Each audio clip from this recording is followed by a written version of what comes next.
इस एंगल से। फिर आपको पता है कि इंडिया का पूरा एक इंग्लिश मीडिया है।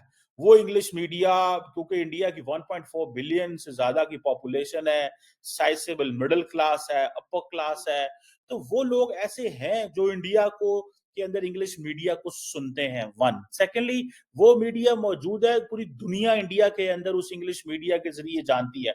फिर वो मीडिया बड़ा रिच है, उनके पास बड़ा पैसा है, वो पैसे लगाते हैं, कैंपेन पे पैसा लगाते हैं, सेलिब्रिटीज को बुलाना, कन्वर्सेशंस कराना, उनकी पूरी की पूरी जॉब होती है इस हवाले से। सो मुझे ऐसे लगता है कि ये इंडिया ने ये जो काम किया है, ये उन्होंने अपने आप को बेसिकली जिसे कहते हैं ना ग्रेट पार, उनकी प्रोजेक्शन वाली वाली बात थी। और दूसरा आपको याद होगा कि इंडिया ने क्या किया था, कि इंडिया ने G20 के अंदर अफ्रीका को एज ए मेंबर बना लिया। ठीक है जी। जब उन्होंने मेंबर बनवा लिया, उसकी इंक्लूजन करा लिया अफ्रीकन यूनियन की। जैसे आपको पता है यूरोपियन यूनियन जो है, that is a member of the G20।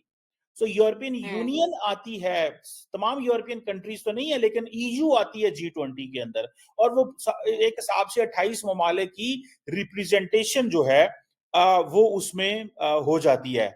और फिर सबसे बढ़ के ये है कि जब उन्होंने अफ्रीकन यूनियन को ले आए, तो उन्होंने समझा जी भाई ठीक है, ये तो हम बहुत बड़े प्लेयर बन चुके हैं, अब तो हमारा कुछ जोड़ ही नहीं है हमने। और फिर सबसे बड़ी बात, क्योंकि इस जो साउथ अफ्रीका के अंदर G20 हो रही है दुआ, इसके अंदर भी डॉक्टर जयशंकर जिस चीज को सबसे ज्यादा हाईलाइट करेंगे, वो ग्लोबल साउथ को करेंगे। ठीक है जी। और उस वक्त भी इंडिया ने ये कहा कि हमने जब अफ्रीकन यूनियन को इसका हिस्सा बनाया है, ये जो आपकी G20 का, और उन्होंने पूरी की पूरी अफ्रीकन यूनियन के जो ममालिक हैं उनको कहा कि हम तो we gave you the voice, you are voiceless, हमने आपको आवाज दी। सो एक तो उन्होंने अफ्रीकन यूनियन को जो स्पेस दी, उसकी वजह से उनका कद काट बहुत बड़ा। फिर यही वजह है कि वो अभी जब साउथ अफ्रीका में ये हो रही है, तो वो कहेंगे जनाब कि हम तो देख लें, हम तो पहले ही ग्लोबल साउथ के साथ हैं। सो इंडिया कंसिस्टेंटली एक एजेंडे को लेके बैठा है। दूसरा, इंडिया क्या करता है, ग्लोबल साउथ के ऊपर क्यों बात करता है, जो बात उन्होंने इंडिया में भी की, जो बात उन्होंने साउथ अफ्रीका में करनी, वो इसलिए कि वो कह रहे हैं कि what should be the difference, we are coming into the market as a major player, and as a major player in the international system, what narrative do we need to bring in front of the international audience? And that narrative should be regarding South, जिसे कहते हैं ना global south का narrative होना चाहिए। हम खुद भी ग्लोबल साउथ हैं, ग्लोबल नॉर्थ हमें अंडरस्टैंड नहीं करता, ग्लोबल नॉर्थ को हमारी जरूरियात का नहीं पता, ग्लोबल नॉर्थ जो है वो इंडस्ट्रियली डेवलप्ड है, ग्लोबल नॉर्थ को साउथ के जो पॉलिटिकल, सोशल, इकोनॉमिक सेंसिटिविटीज का अंदाजा होना चाहिए। So we are the one who are advocating. So है क्या, अब चाइना भी ग्लोबल साउथ की बात करता है, लेकिन क्वेश्चन ये है कि चाइना की जो ग्लोबल साउथ की जो डिबेट है, उसको सारे का वेस्ट वेस्ट इग्नोर करता है, because China is not democracy. तो यूरोप एंड अमेरिका इंडिया को ये कहते हैं कि आप ग्लोबल साउथ की बात करो, आप ग्लोबल साउथ की डिबेट को उठाओ। यही वजह है कि इंडिया के अंदर अफ्रीकन यूनियन को लेके आए, अब वो जा रहे हैं तो ग्लोबल साउथ की बात करेंगे। In other words, Americans are giving leadership of global south to the Indians, वो इंडिया को लीडरशिप दे रहे हैं। और Chinese are not paying attention, because Chinese कहते हैं जी के हमने जब पैसा लगाना हुआ तो हम पैसा लगा लेंगे, वो वक्त आएगा जब देखा जाएगा कि कब पैसा हमने लगाना है और हमने कब करना है। तो एट द मोमेंट उनको कोई इंटरेस्ट नहीं है ग्लोबल साउथ से। इंडियंस आपको पता है हर साल एक वर्चुअल कॉन्फ्रेंस करते हैं।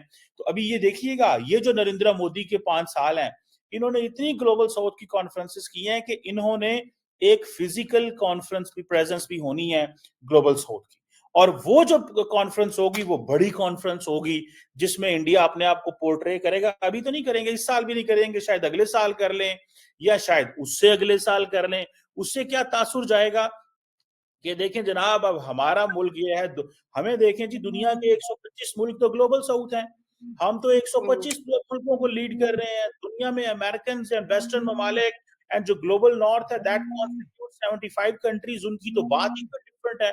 तो वो इंडिया ने अपने आप को बेसिकली इस एंगल से दुनिया के सामने प्रोजेक्ट प्रमोट कर लिया है। दुनिया के सामने वो अपने आप को लेके वो जिसे कहते हैं ना, वो आ गए एंड दे डू बिलीव कि हम जो कर रहे हैं इससे इससे डेफिनेटली कुछ ना कुछ जो है वो हम बड़ा जरूर रक्स करेंगे। सो एंड देन फिर आपको याद होगा कि there was no consensus in India के अंदर कंसेंसस नहीं हो रहा था। और वो कंसेंसस ये था कि वो कंसेंसस की पोजीशन ये थी, और वो ये था कि जॉइंट स्टेटमेंट कैसी होनी चाहिए। जॉइंट स्टेटमेंट में इंपॉर्टेंट चीज ये थी कि वो अमेरिकन कहते थे कि कंडेम करें रशिया को, इंडियंस रशिया को कंडेम नहीं करना चाहते थे। तो वो एक बहुत बड़ा इशू था इंडिया के लिए। लेकिन अमेरिकन नहीं चाहते थे कि इंडिया की जो G20 है, अगर वहां पे कंसेंसस नहीं होता तो इंडिया का जो रीजनल स्टेटस है वो कॉम्प्रोमाइज होगा। सो उन्होंने वो जो लैंग्वेज थी G20 की, उसमें उन्होंने कॉम्प्रोमाइज किया अपनी पोजीशन को। वो एक स्टेप पीछे हट गए, वो एक स्टेप डायरेक्शन में वो लेके गए।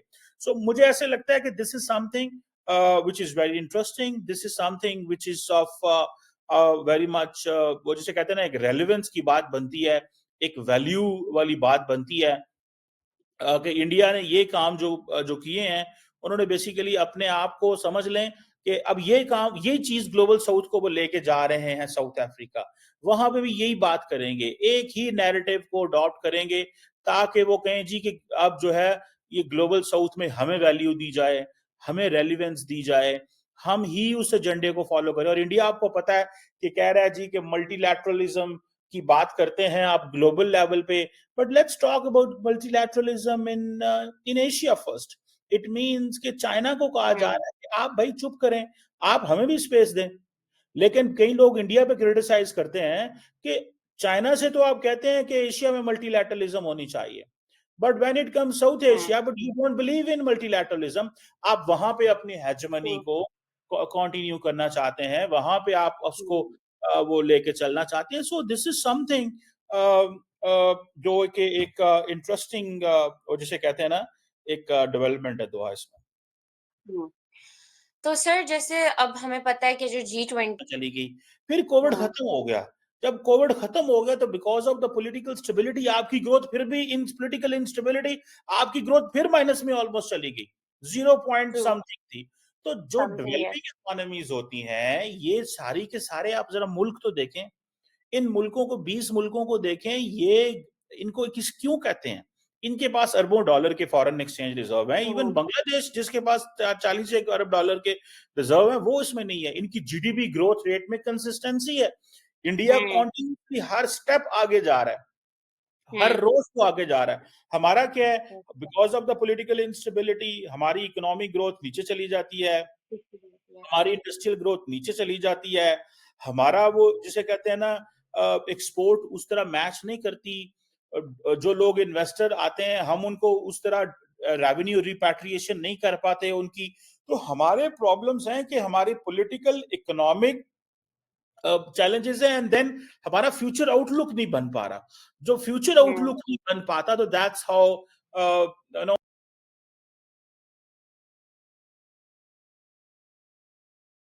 पे थोड़ा सा एक जो सिचुएशन है वो सारी की सारी अंडरमाइन हो जाती है, कॉम्प्रोमाइज हो जाती है, एंड वहां से आपको अंदाजा होता है कि यार ये दिस इज नॉट फेयर। सो हमें इसलिए वो फिर लिफ्ट नहीं कराते, और हम दैट्स व्हाई, वो मैं देख रहा था हमारे जो साबिक वज़ीर-ए-आज़म नवाज शरीफ हैं, वो कहते हैं अगर मुझे हुकूमत करने दी जाती तो आज पाकिस्तान G20 में होता।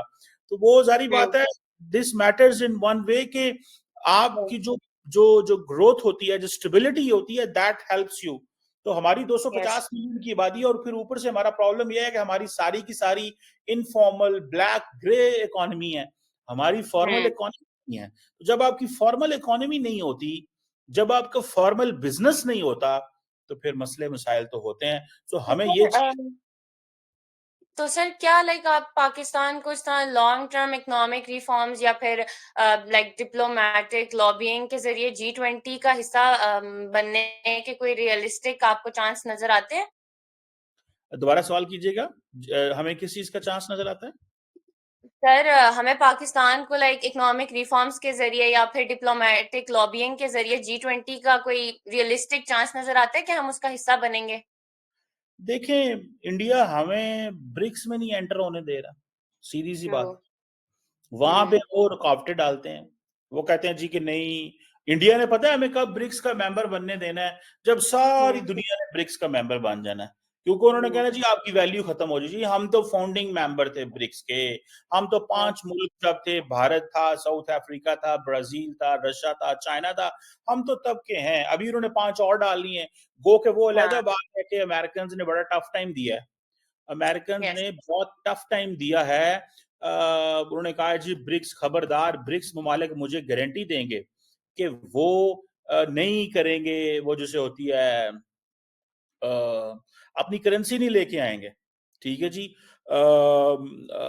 सो इससे पता ये चलता है कि इंडिया का जो मूड है वो ये नहीं है कि हमने पाकिस्तान को मेन स्ट्रीम होने देना है। ये जो एससीओ में बड़ी मुश्किल से हमें इंडिया जो है वो, हम और इंडिया इकट्ठे आए उस वक्त आज से कुछ यस। साल पहले इंडिया की पोजीशन थोड़ी डिफरेंट थी। अभी इंडिया का कॉन्फिडेंस बहुत हद को लग रहा है।